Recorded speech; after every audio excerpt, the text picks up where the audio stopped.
नवरात्रि और त्योहारों के सीजन में बढ़ती मांग को देखते हुए मसूरी में खाद्य सुरक्षा विभाग और ट्रेडर्स एसोसिएशन ने व्यापारियों के साथ बैठक की है। खाद्य सुरक्षा अधिकारी कपिल सिंह ने चेतावनी दी कि त्योहारों में मिलावटी या खराब खाद्य सामग्री ना बेची जाए। खासकर कूटू का आटा, मावा, पनीर, दूध, तेल और ड्राई फ्रूट्स में मिलावट की संभावना अधिक रहती है। खुले कूटू के आटे की बिक्री पर रोक लगाई जाए। केवल पैक्ड और ब्रांडेड आटे की अनुमति दी जाएगी। खरीदी और बिक्री में बिल अनिवार्य होगा और हर व्यापारी के पास खाद्य लाइसेंस या रजिस्ट्रेशन होना जरूरी है। गुणवत्ता, एक्सपायरी और स्टोरेज पर विशेष ध्यान देने के निर्देश दिए गए। त्योहारों के दौरान अचानक जांच की जाएगी और मिलावटी सामान मिलने पर सख्त कार्रवाई की जाएगी। एसोसिएशन द्वारा एक जागरूकता शिविर लगाया गया, एक कार्यशाला लगाई गई, जिसके अंतर्गत ये साफ स्पष्ट करा गया कि हर छोटे बड़े व्यापारी को फूड लाइसेंस लेना, फूड विभाग के अंतर्गत पंजीकरण कराना आवश्यक है।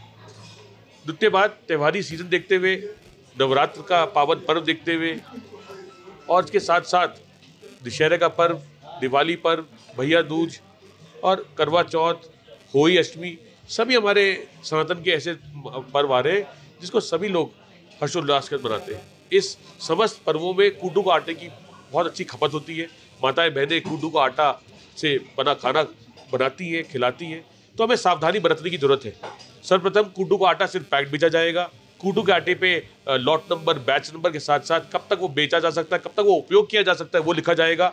खुला कूटू का आटा नहीं बेचा जाएगा और जो खुला कूटू का आटा बेचेंगे उनके खिलाफ कार्रवाई होगी। कूटू के आटे के साथ बिल होना आवश्यक है, ये भी एक आज शर्त आई है, क्योंकि जिससे कि कोई अगर गलती होती है तो पकड़ी जाए।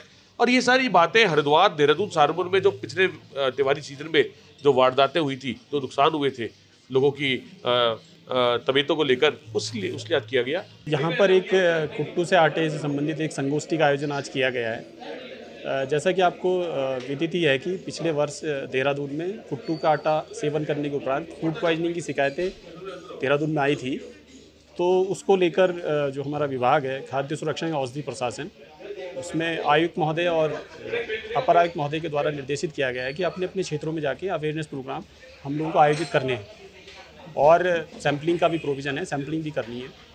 तो आज उसी संबंध में यहाँ पर एक अवेयरनेस प्रोग्राम रखा गया था कि कुट्टू का आटा जो बाहर से आ रहा है वो पैक्ड ही लें और उस पर जो लेबलिंग कंडीशंस होती हैं पैकेट पे, उसको देख के लें और जो भी माल आप ले रहे हो उसका बिल आप ज़रूर लो।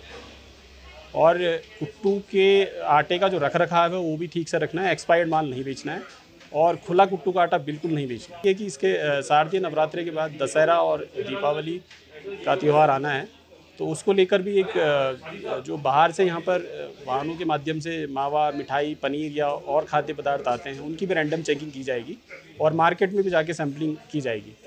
मिलावटखोरों को यही संदेश है कि मिलावट किसी भी स्तर पर बर्दाश्त नहीं की जाएगी। मार्केट में भी जाके चेकिंग करेंगे और बाहर से जो भी माल यहाँ पर आता है दूसरे जगहों से, उसकी भी रैंडम चेकिंग करेंगे वाहनों की कि उसमें वो अडल्ट्रेटेड तो नहीं है या उसमें कोई शिकायत तो नहीं है।